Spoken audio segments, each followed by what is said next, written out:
Hi, everybody. We are back at it here again with more information on diabetes mellitus, right? So today's discussion is going to be on signs and symptoms of diabetes mellitus, type 1, type 2.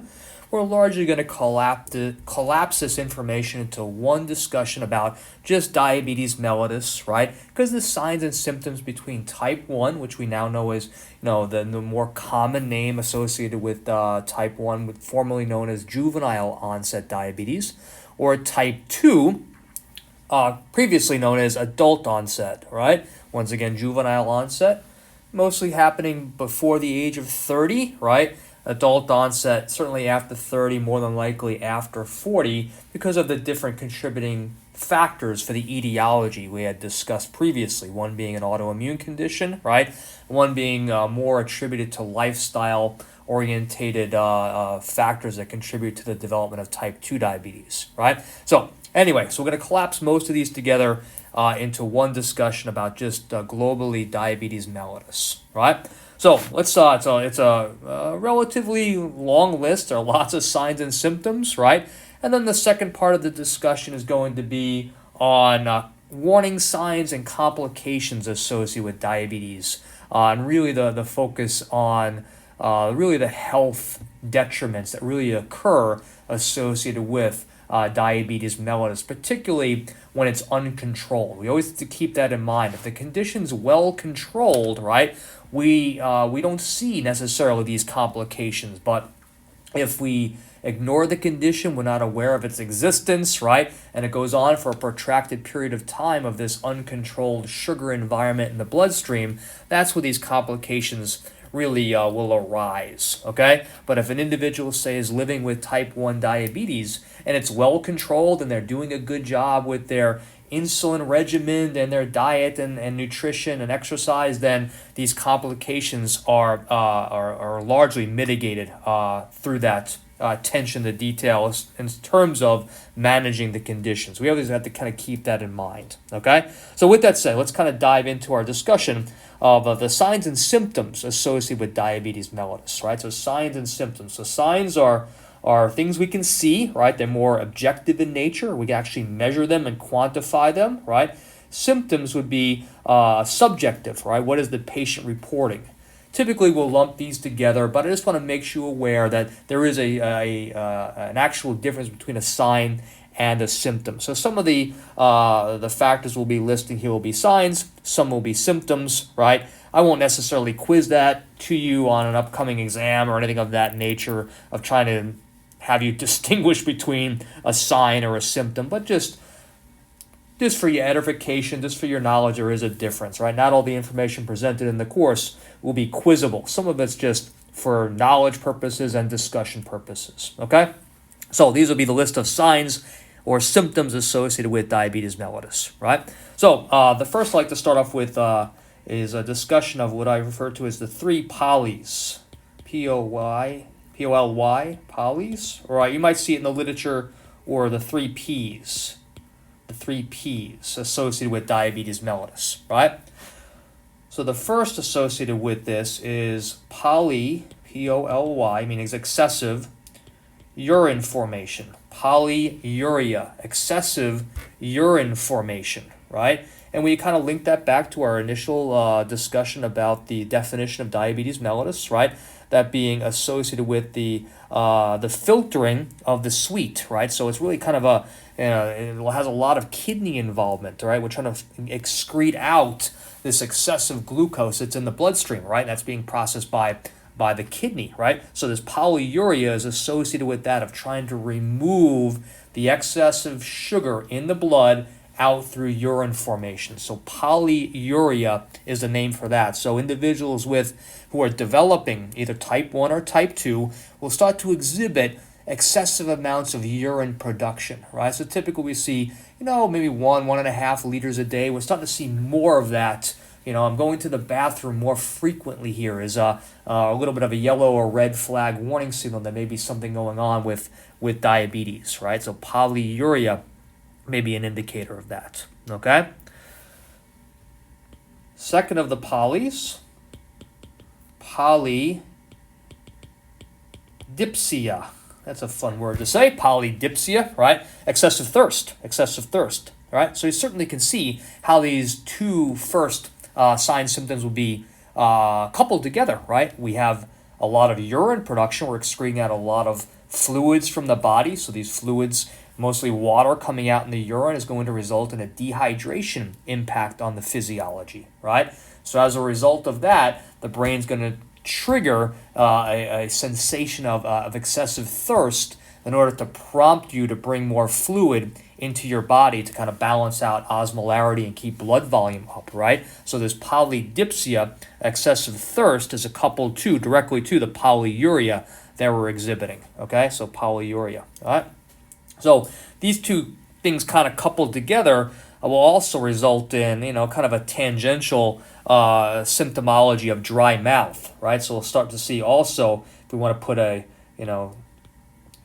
dry or cotton mouth experience tends to happen when we start to get dehydrated, right? We start to feel our mouths are sticky, right, and dry, which is then coupled to the excessive urine production, the excessive thirst. So sometimes patient will exhibit, constant feelings of having this dry or cotton mouth sensation, right?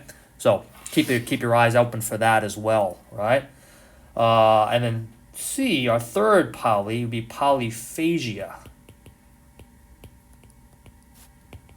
Polyphagia. So these are our three P's, right? Our three P's here. Polyuria, polydipsia, polyphagia. Polyphagia meaning excessive hunger, right?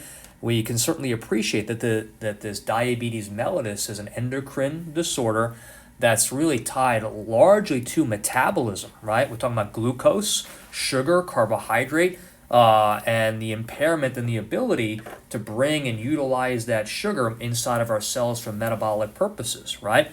So if we're having difficulty getting this sugar into, say, our muscle cells, right? We know the muscle cells largely rely upon carbohydrates in the form of glucose for glycolysis, right? So we're really impairing a major macromolecule and the metabolism associated with that molecule for energy production, right? So we might see this, this indication of excessive hunger tied to dysfunctions in metabolism, right? So polyphagia, where the patients may report they're excessively hungry all the time, in part due to this defect in metabolic function, broken homeostasis, okay? So those are our three P's, right? Make sure you're aware of those. Make sure you're aware of those for your future patients, your clients, your athletes, family members, and so forth. The three P's are three polys, okay?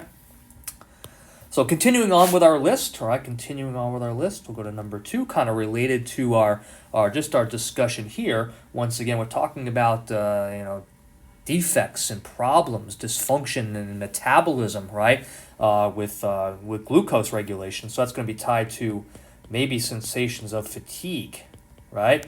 Patients and clients may be reporting that they feel tired all the time, right? And once again, tied to this metabolic dysfunction, right? So this would be kind of abnormal fatigue and just feeling really run down all of the time. That would be maybe a signal to maybe start to look at glucose levels and maybe a problem with early onset diabetes and what's going on there. So keep in mind and keep your eye out as future clinicians for excessive fatigue, unexpected fatigue, just doing yard work, going to the grocery store, getting up, walking to work. This we call basic activities of daily living. We call it the ADLs, right? So fatigue associated with the ADLs, activities of daily living, right? Just basic chores are becoming more and more difficult, right? That'd be an indicator. It should light up in your brain as a clinician that we could have a problem with diabetes, okay? So fatigue, all right? As we're going through this list and as we get to discussions on warning signs, you'll see wow, diabetes really impacts a lot of physiology, right? When we have this pathology, right? So it's really, really detrimental to physiology and one's quality of life. It really becomes difficult when it's in an uncontrolled status. It really impacts a lot of systems, a lot of organs, right? So it's really an issue we have to try to work to solve in the population, right? Because it really has a negative impact on life physiology, quality of life, happiness, joy. It's really eroding in nature. Okay, so can you imagine just being tired and fatigued all the time? That would be a problem. Okay, so number three, and this is a big one here, right? Is problems with vision. So you might hear patients, family members, friends, my vision's going down. Certainly, vision problems could be caused by a variety of different conditions, but it's also linked to diabetes, right? So this excessive sugar in the bloodstream has a very negative impact on eye function, right? So we see really problems with vision. We'll talk about more of that in detail when we talk about the warning signs and complications. But right now, just take away that one of the signs, symptoms associated with diabetes could be problems with visual acuity, right? Blurred vision in particular, right? That's really kind of more rapid onset, like things are just not clear, right? Can't kind of read as clearly as I could a couple of weeks ago. What is going on here? Certainly be right lighting up as maybe a red flag for diabetes. Okay, so yeah, a lot of eye dysfunction associated with this excessive sugar load and uncontrolled status, right? Problems with weight management could be an issue as well, and it's kind of unintentional weight loss. Right? Unintentional weight loss could be a sign symptoms associated with diabetes mellitus. This is where the exception would be maybe more linked to more type 1 or the juvenile onset variety. You typically will see this. Once again, it's kind of linked to this idea that we have a major problem, dysfunction, disorder with metabolism, right? So we're seeing this, it could be an indicator of a rapid sudden weight loss issue with metabolism, particularly tied to type 1 diabetes. Just the more rapid onset, the more aggressive onset version that an individual is losing weight quickly. It could be an indication that the pancreas could be experiencing problems with type 1 in particular. So keep your eyes out for that, for this unintentional and more rapid weight loss, more tied to for type 1 diabetes. We know type 2 diabetes is more of a slower onset because of the contributing factors for the etiology are more linked to weight gain, excessive adiposity, systemic inflammation, the cytokine storm, and then lack of physical activity. So this onset typically takes decades to occur, right? We typically more and more likely to see this after the age of 40, where the onset and the prevalence of type 2 diabetes is more common in the older population. But as we, to link back to our previous discussions, keep in mind the reason we kind of in part changed the name is because we're starting to see, the adolescent population, the children starting to have greater and greater prevalence for overweight and obesity. So we're starting to see more and more young people, certainly under the age of 30, 40, and the teens and 20s, starting to see indications of diabetes because of the lack of physical activity in society and then the weight gain issues associated with diabetes. So we went to more of a type 2 versus adult onset type of terminology for that reason. Okay.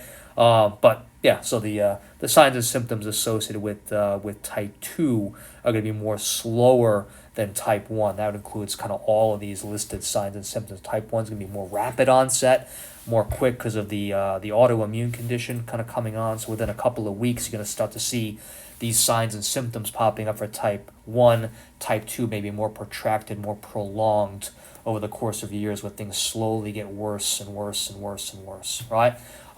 So anyway, those are our major signs and symptoms I wanted to discuss, and then link that to our issues associated with complications here in a second. Okay, so those are our signs and symptoms. I think maybe what I'll do is to kind of keep this video short, right? And I'm going to do another video, make it a little more bite-sized. I know I'm getting a little long with my vocabulary and my discussions, and some of my videos have been a little bit long, going up approaching 45 minutes to an hour. So I'm gonna take a pause here, and leave right now at this video just only for signs and symptoms, and then we'll come back and talk about complications, because these two things link together, and the complications are going to have a little bit of a discussion element to them. So you all know me by now. I like to talk and get into details and try to link concepts together. So with that said, we'll put a pause here, digest that information, right? And then we'll circle back for complications here in our next video. Right? Thanks. Keep up the good work.